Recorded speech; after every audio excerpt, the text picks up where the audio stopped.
بسم الله الرحمن الرحيم والصلاة والسلام على أشرف المرسلين. أولا كنشكروا جميع المتتبعين وجميع المشجعين اللي يشجعوا المنتخب الوطني في حال المنتخب ديالهم.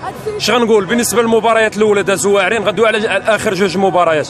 بالنسبة للمباراة ديال ضد إسبانيا ذكرناها تاريخيا بالمعركة ديال الأنوال. بالنسبة للمقابلة ديال البرتغال ذكرناها بمعركة وادي المخازن، وإن شاء الله غنقضيو على الهيمنة التقليدية ديال بعض المنتخبات كألمانيا كإسبانيا. المنتخب الوطني غيقول الكلمه ديالو، وكيف ما قال وليد الركراكي باقي ما عطيناش 100% ديالنا. و تاثرنا بالخروج ديال وليد الشديره ببطاقه حمراء، ولكن كيضيع بزاف. كنظنوا الماتش المقابل ما غاديش نشوفوه، حتى شي حد ما بغى يشوفوا.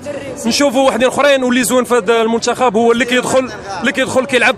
وان شاء الله غادي نحضروا لواحد الانجاز تاريخي، لاول مره في التاريخ ديالنا بلد عربي افريقي كياخذ كاس العالم، وغادي نفرحوا كاملين ان شاء الله. وتبارك الله عليكم.